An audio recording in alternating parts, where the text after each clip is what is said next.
And we're live.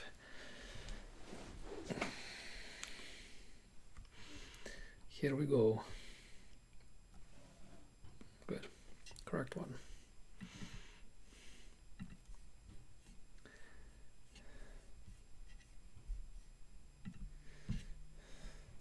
Okay.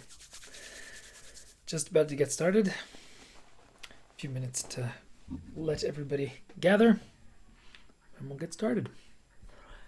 Well, hello, Jason. Wonderful to see you. How are you doing?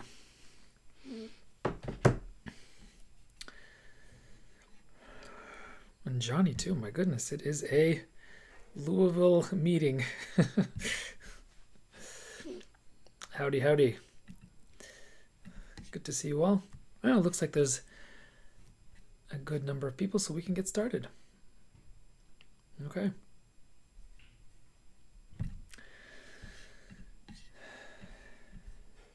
How do I make this work? I forgot about that. Well, hello everybody. My name is Nicholas Kotar. I am a fantasy author, an Orthodox deacon, and most recently a podcaster with Ancient Faith, where I have a new podcast called In a Certain Kingdom, where I retell Russian, at this point only, Russian fairy tales. And eventually will be more than just Russian, but at this point we are going through some of the favorites, and you should check it out. We just started, and episode 7 is going to be available this coming Thursday. And today, last week actually, I started to talk about how the character of Aragorn from The Lord of the Rings is not only an excellent model of heroism and just a lovely guy, not the movie version. The movie version is not a lovely guy. I don't like the movie version. Even though Viggo Mortensen's a fantastic actor, I will not say anything against Viggo Mortensen. He's wonderful. But the way that they wrote the character was lame. If you want to hear the rant, or one of many, I have a video on my YouTube channel, which is about Aragorn. You can check it out and see my longer rant about Boromir, etc., etc. Hello, Seraphim, good to see you. But it turns out that Aragorn is also a very, very good example for us now in post-COVID reality of how to lean into unexpected difficulties to start living a deeper, more resilient, more courageous, and just plain better life. Last week, I even went so far as to outline 7 specific steps how to achieve this deeper life. And I'm going to be doing this for the next 7 weeks. So today is week 1 of a new series I'm doing, where I'm taking those 7 steps that I extrapolated from the life of Aragorn and Arwen in Appendix A of The Lord of the Rings, and applied it to how can we actually do this reset, this thing that many of us want to do in the wake of COVID, where we want to throw away the things that aren't as necessary and really lean into the things that matter, so that we don't react in the same way that so many of us did when COVID first happened, with fear and with panic, or with simple denial, as some of us are still reacting, unfortunately. Now, I have been making the point repeatedly in my videos, so forgive me if you have heard me say this before, but fairy tales, stories in general and fairy tales in particular, are really excellent resources for living a nice and deep and satisfying life. Because they're treasure chests, aren't they? They're repositories of ancient folk wisdom that have been gathering not dust and mothballs, but wisdom as they're being retold again and again for a new generation.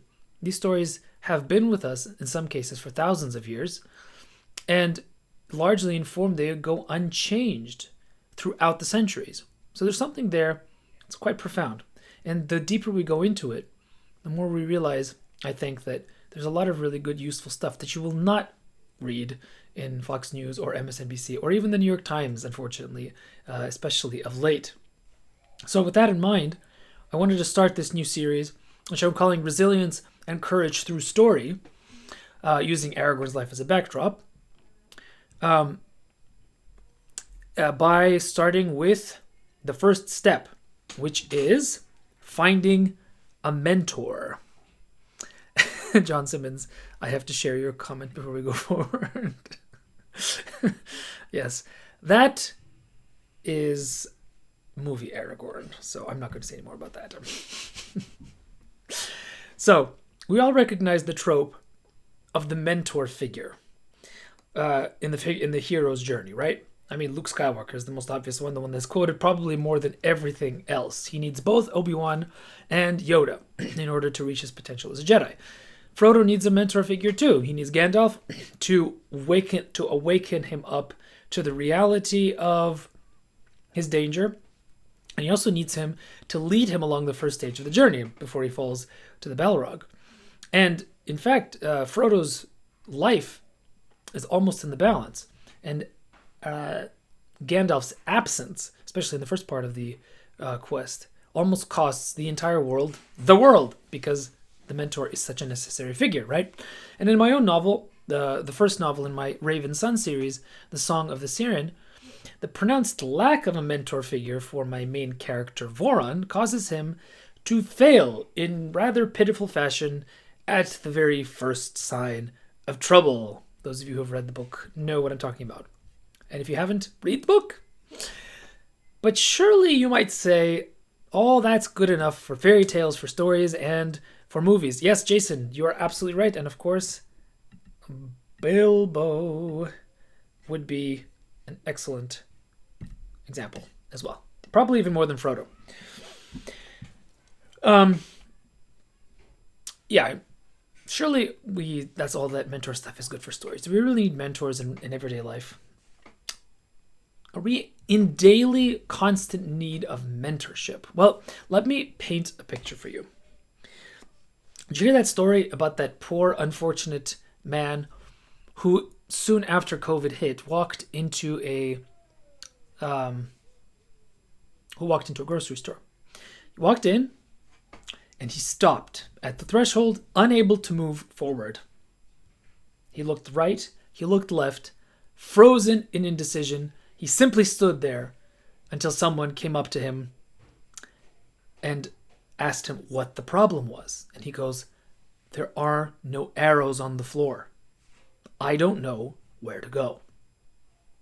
Now, other than lamenting the sad patheticness of a person who is unable to figure out where to go without arrows, what I'm trying to get to here is this interesting reality that I think you're going to notice more and more, and you probably have noticed without me even telling you, of our strange desire to optimize everything in our lives based on the recommendation of experts. This thing happens in phases of life other than COVID. For example, have you ever had this situation happen? You're sitting down with your wife or with your significant other or with your kids or whoever, and you decide that you're going to watch something on Netflix or on Amazon Prime. You open it up thinking, well, I don't know what I'm going to watch today. I'm just going to let the algorithm decide what to watch for me. 25 minutes later, you've cycled through the absolute worst trash you can possibly imagine, and you haven't chosen a single thing because you keep thinking, maybe if I scroll down just a little more, I'm going to find that ideal movie that's going to fit the exact needs of this moment right now that I want right now. And you do it some more. And then eventually you close Netflix and Amazon Prime and decide, oh, a waste of time, I'm just going to go and read a book. Of course, you do the right thing there. Congratulations. You've become wise. But in the process, you have completely made obvious this strange and rather bizarre need that a lot of us seem to have of subjecting our daily choices to the expertise of experts, of algorithms, of those that should know better. There's other ways we do this. When we want to find out how to do something, instead of going and asking somebody who knows how to do it, we go to Google and start typing in how to and wait for the algorithm to suggest the best formulation for the question that we are asking in case we formulate it incorrectly and then get an incorrect answer in the first page of results in Google. We optimize everything in every aspect of life, where there is the temptation to do so, certainly, down to when we eat, when we sleep, and how much of each we do. Okay, fair enough. Except what's the problem? The problem is the experts fail us sometimes. And what do we do when they do? we tend to go the other extreme. And we're seeing this a lot right now, especially in politics. The experts stink. And so I'm not going to trust any experts. I'm going to trust my own darn self. And then something else happens. Something called confirmation bias.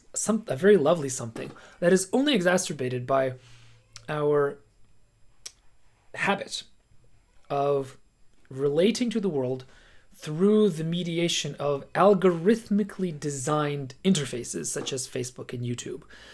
And those of us who aren't careful subject our experience of everyday life through an algorithm, so that every day when we go to Facebook, because a lot of us get our news from Facebook, let's be honest, we start to notice that a lot of what we read corresponds exactly to what we feel should be right.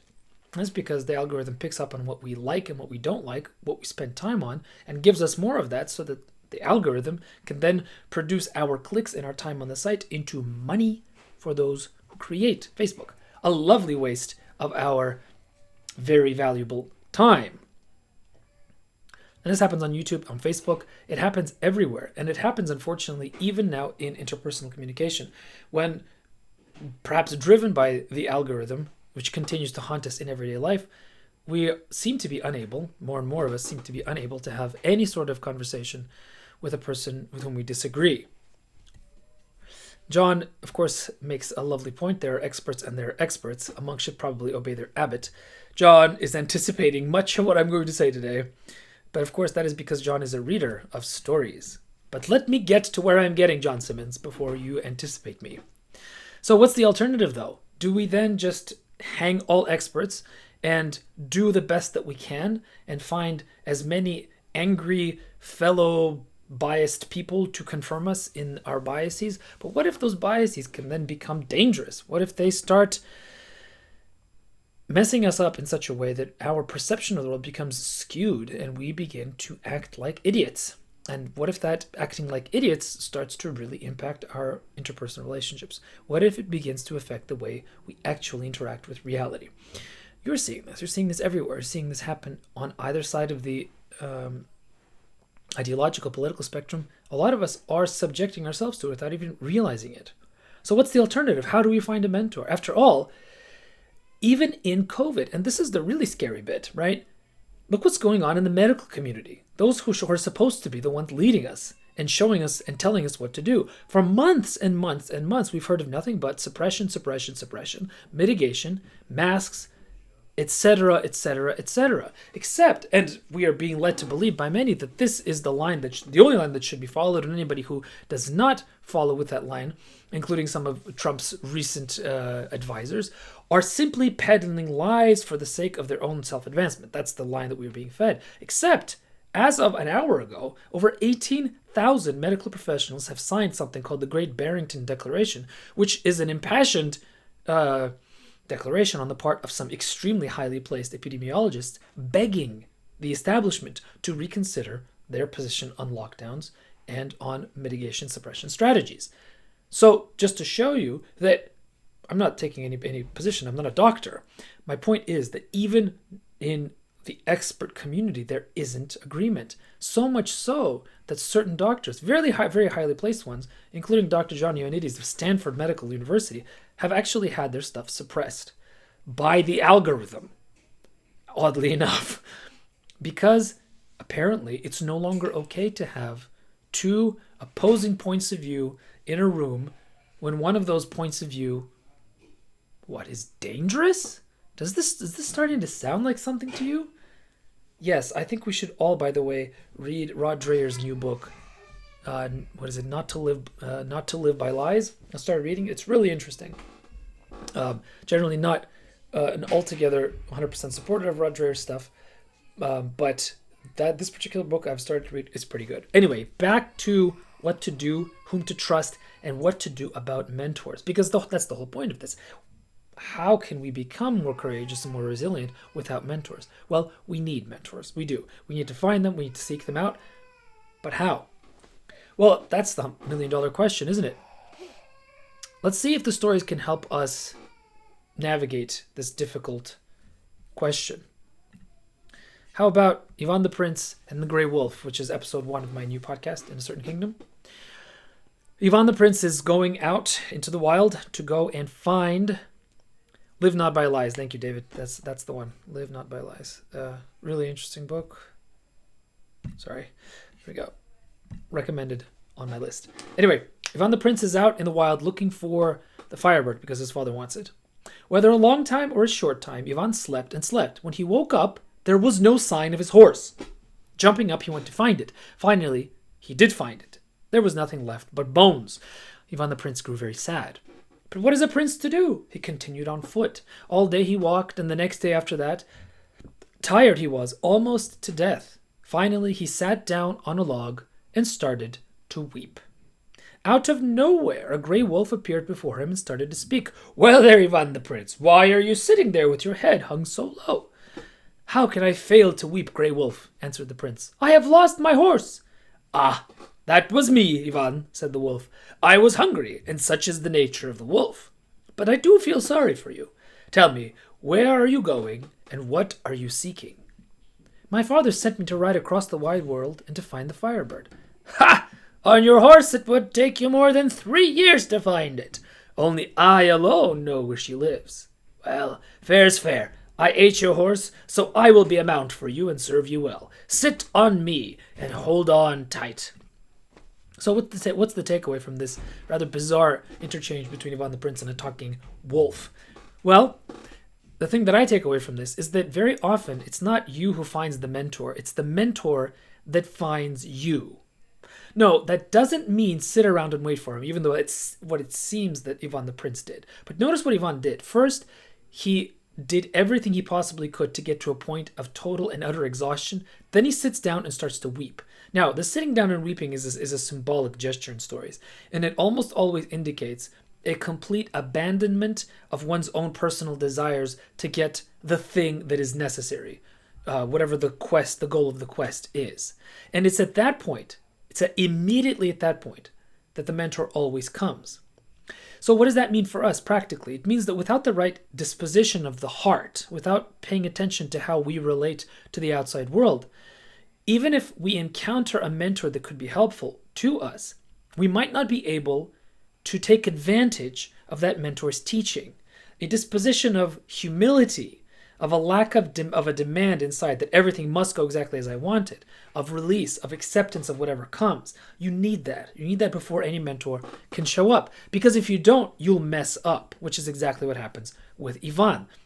The Grey Wolf tells him very specifically what to do. He says, there's a tower, you climb up the tower, you climb up all the way, there's a window. In that window hangs a golden cage. In that cage sits the Firebird. Take the bird out of the cage, stick it in your coat, don't touch the cage. Seems super simple, right? What does Ivan the Prince do? He does the following. He climbed the tower, saw the window. There hung the golden cage. In the cage sat the Firebird. He took the bird, put it in his coat, but his eyes lingered on the cage. His heart started to beat wildly. Oh, how golden it is! How precious! How can I not take it? And he forgot the wolf's warning. No sooner did he touch the cage than trumpets sounded, drum beats rolled wildly, the guards woke up, seized Ivan, and led him to the king.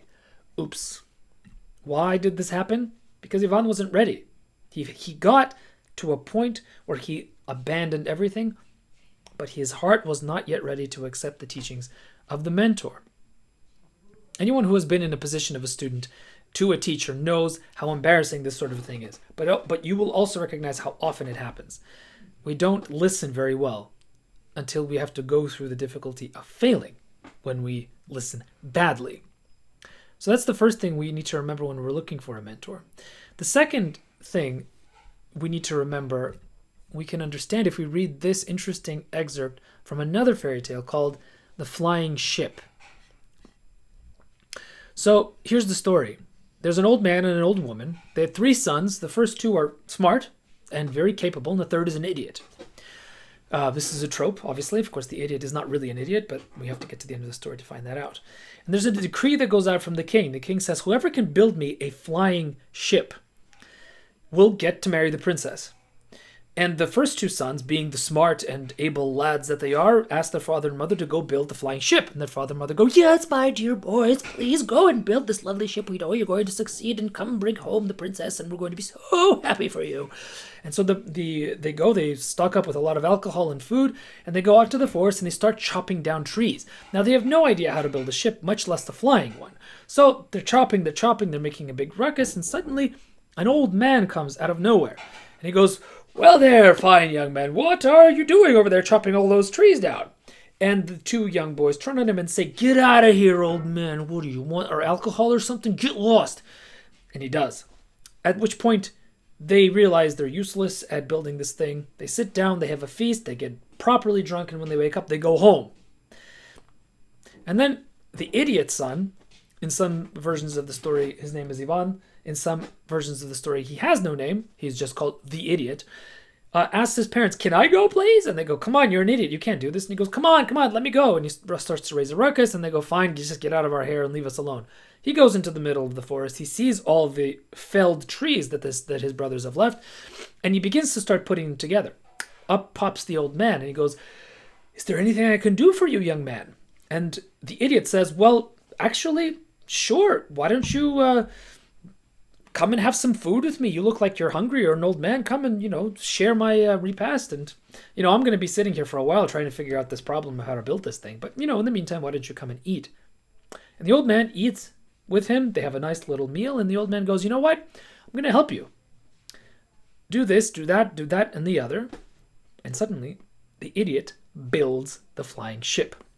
And that's only the beginning of the story. The rest of the story is one of my favorites. It's probably going to be episode 8 or 9 of my podcast. I haven't translated it yet, but it's going to be there. And the end of it is quite fun. But what's the point of this particular story? Well, the setup is the ones that believe themselves to be intelligent end up being the fools, and the one who believes himself to be the fool ends up being intelligent. A nice, wise thing to remember sometimes. Or as Michael Hyatt said in a podcast earlier this week, one of his better ones of the last few months, actually, if I have to say, he quotes, I'm not sure exactly who he quotes, but I wrote it down as coming from him, "Don't believe everything you think." And that's absolutely right. Because it is part of the wisdom tradition of all ancient traditions to say the following: don't trust in yourselves. Don't consider yourself to be intelligent. Don't believe that you are able to govern yourself. That's one of the foundational principles of all wisdom literature. So it's very useful to remember that we don't have the answers. But of course, that's what I've been trying to say this entire video. So what's the point? How do we find the mentor? Well, sometimes the mentors don't look the part.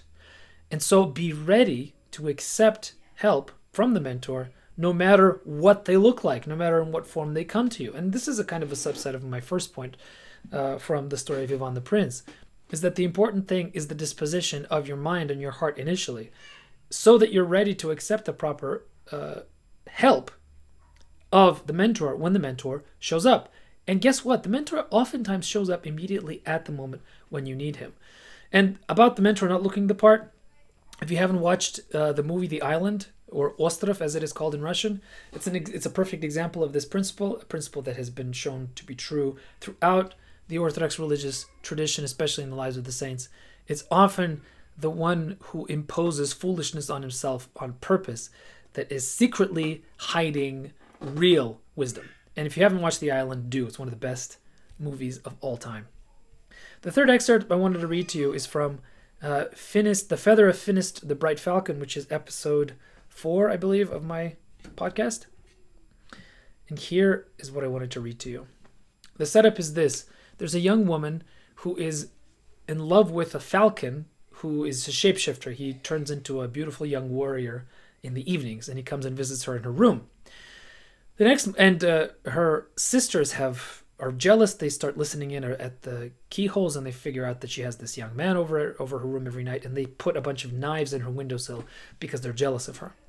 The next morning, the young beauty woke up, looked around her, and realized that it was already morning, but her young beloved Finist, the bright falcon, didn't come to her.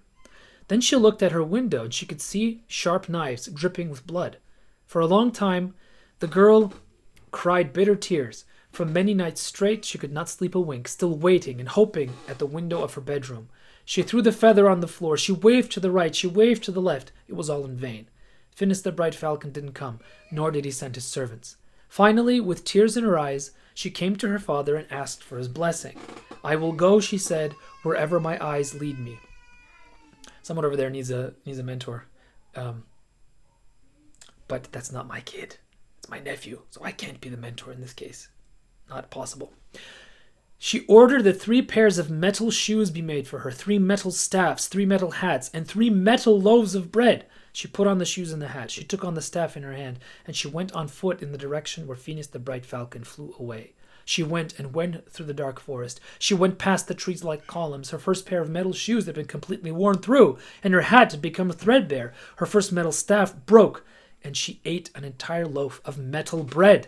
But the beautiful young woman kept walking until the forest kept getting darker and darker. And then she saw a hut before her on chicken feet that kept spinning around itself. The rest of the story tells us what that hut is, and of course, you probably should all know if you've listened to anything that I've said, that's Baba Yaga. Usually, Baba Yaga, the hag, is a source of great trouble, but in this case, she is nothing but help to the young lady. Why? What is it about this young lady that makes her suddenly makes the hag, the scariest villainess in all of Russian fairy tales, suddenly so helpful? Well, there's a bit of old wisdom in this, and that's that unlooked for help comes to those who suffer. Now, you might have seen the meme. It's making its round about the different kinds of literature. English literature, I will die for honor. French literature, I will die for love. American literature, I will die for liberty or freedom. Russian literature, I will die, period. Yes, we Russians have a tendency to put suffering on top of ourselves on purpose. So, of course, this fairy tale will bring that part out. Now, whether or not you assume the suffering, the point is that people who suffer oftentimes come out through the other side having acquired a bit of wisdom. So, do I say that we should look for suffering? Not necessarily, not unless you're particularly brave and you want to eat a metal loaf of bread. But we can do something else. We can seek the wisdom that we might get through suffering, through experience, by reading. And that's the secret ingredient here. Even if we can't find the mentor right now that we need, even if we're looking for him or her and they don't show up, what we can do is not simply wait patiently and accept the posture of willing acceptance, but we can read. We can find the wisdom of the ancients. We can read the wisdom of the ancients. We can subject ourselves to their worldview completely, totally. Not like modern people subject themselves to ancient worldviews. Not in the way that Hans-Georg Gadamer talks about. He's a 20th century philosopher, Austrian philosopher, who talks about the typical pose of the modern towards the ancient, which is something like sitting down at a table and writing down like this every single thing the ancient says, like Freud with his patient, and never having a conversation with the person across the table. That's not any way of healthfully interacting with points of view that we don't understand, points of view that aren't normal to us. No, take the posture of a disciple, not a skeptic. Even if you don't think it's possible, those things that they teach you, if they're, too old, part of a different world, just be in them for a while. See what happens. Because some really interesting things begin to happen. I was preparing for today's video pretty much all week, and I, even as early as this morning, I had no idea what I was going to say. I had a general idea, but I didn't feel like I had the kernel of the idea that from which everything else comes. In my previous few videos, I felt very confident coming in, and I'm like, what am I going to do? I can just kind of babble on for a while, and it's not going to look very good. And why waste people's time when I don't have any expertise to offer? And just like that, I opened the book of my daily Bible reading. And right now, just because I've been going through the entire Bible from Genesis all the way to Revelation, right now I'm reading the Proverbs. And just today, this morning, in my reading of Proverbs, there was this quote: "They that have no guidance fall like leaves, but in much counsel there is safety." So I got a mentorship quote without even looking for it in the moment that I needed it. And that quote started to focus my thinking so that today I'm sitting in front of you and effectively reading from a bunch of things that I wrote down beforehand, being prepared. What am I saying? I'm saying that what I'm saying is this: if we take the proper pose, the pose of a humble disciple to the reading of the ancients, to the wisdom of those that came before us, whether that's literature, whether that's wisdom literature, whether that's poetry, whether that's fairy tales, whether that's whatever, things start to happen. Now, I want to give you a specific example. Those of you who are people of faith will appreciate this probably more than those that don't, but even if you're not somebody who believes, stick through this till the end because I'll explain why it could be interesting to you as well. So this is from Abba Dorotheus of Gaza, who's a 4th century monk who writes very beautifully and very approachably to people of different walks of life. Here's what he says. He says, "There came upon me once a great and unbearable sorrow, and I was in such suffering and pressure that I was ready even to give up my very soul. But this grief came from the treachery of the demons. Such a temptation which is caused by them from envy is difficult, but short in duration. It's dark, heavy, without consolation, giving repose nowhere, but everywhere is a feeling of pressure." As I was reading this, I'm like, this is how I felt right after COVID happened. Like this exact thing, this pressure, this lack of desire to do anything except sit and be crushed by this thing coming around me from all sides. Not a very pleasant place to be in. And here's how he continues it. He doesn't say, go and find a mentor. Here's what he says. It's really interesting. He says, "One day when I was standing in the monastery courtyard, having grown completely faint, suddenly I looked into the church and saw a man, by appearance a bishop. I would never go near a pilgrim or somebody who was passing by without need. But something drew me to him, and so I went in after him. I saw him standing for a long time with raised hands, and I stood behind him, praying. At the end of the prayer, he turned around, he came to me, and the closer he came to me, the more I felt that the terror and fear I felt before were departing from me. Then, standing in front of me, he stretched out his hands, poked me in the chest, and said, 'With patience I waited patiently for the Lord, and he was attentive to me, and he hearkened to my supplication,'" which is a reference from Psalms.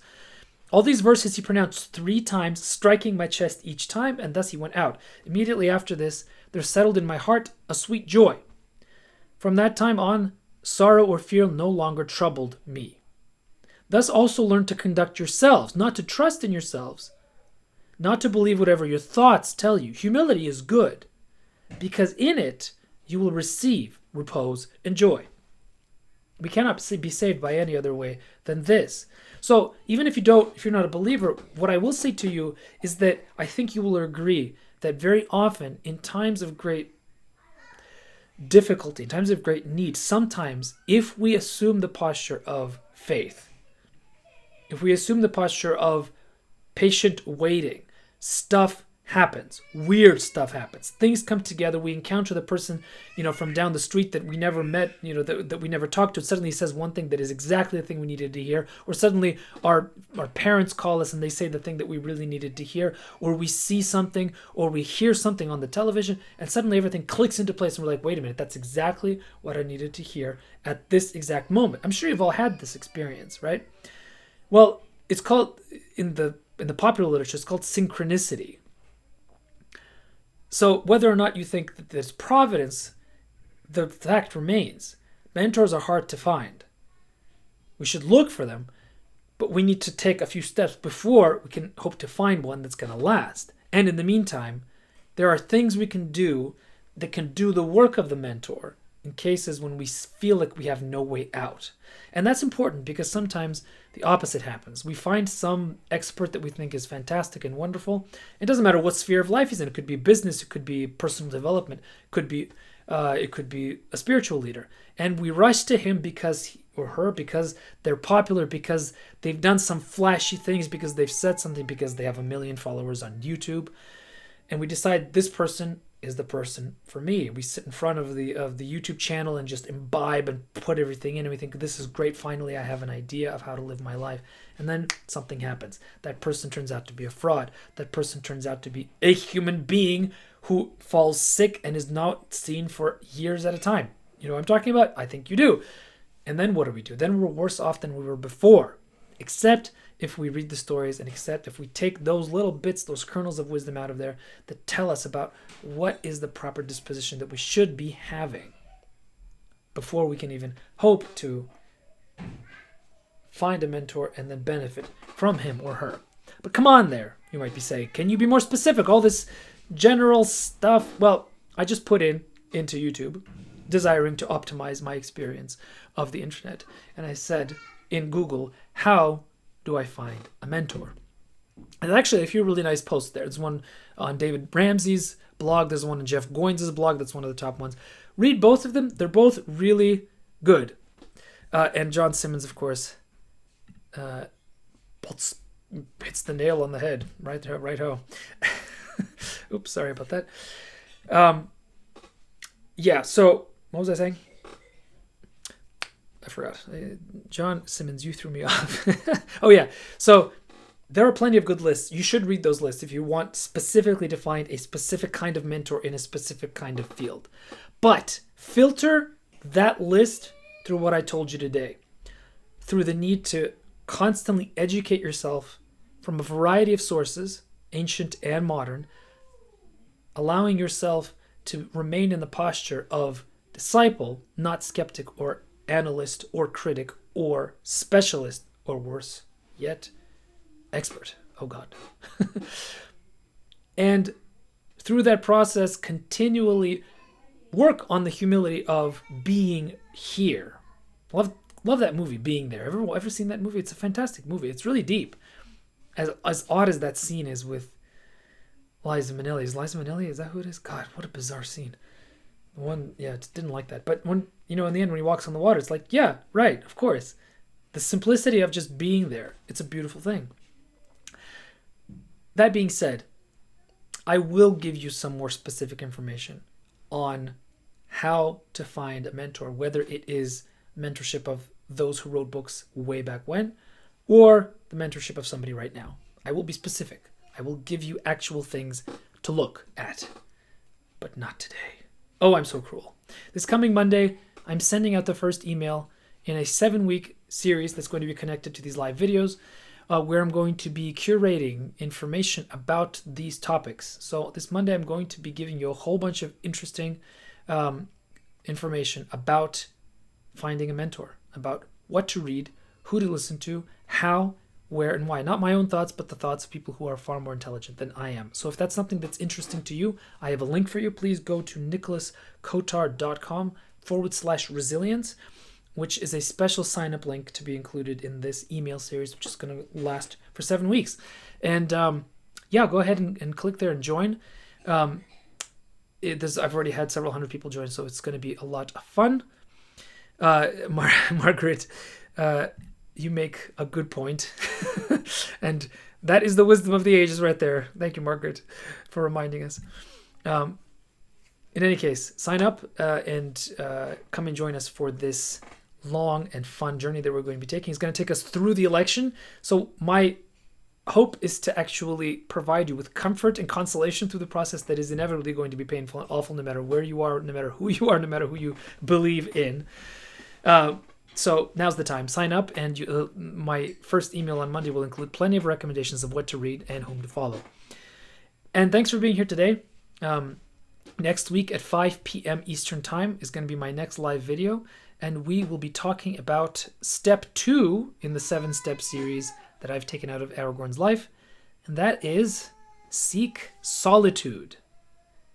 But you'll have to find out exactly why next week, which is when hopefully I'll see all of you next week at 5 p.m. Thanks so much for showing up for video 1 of Resilience and Courage Through Story, a 7-week series for writers, readers, and culture creators. I'll see you next week. And if you want to get more information about this and be the first to hear about all updates and things like this, and to get fun and free stuff, go ahead and join at nicholaskotar.com/resilience. And that's it for me today. It's been a long and very rewarding week. I hope you have had a similar one, and I hope you have time now to go outside and enjoy the falling leaves and to meditate on the fact that it need not be us that are the withered leaves that fall, which happens to those who don't look for mentors, but we can be the ones that are strong by seeking counsel from others. So that's the thought I wanted to leave you all with, and I will see you all next week. Bye bye, everybody.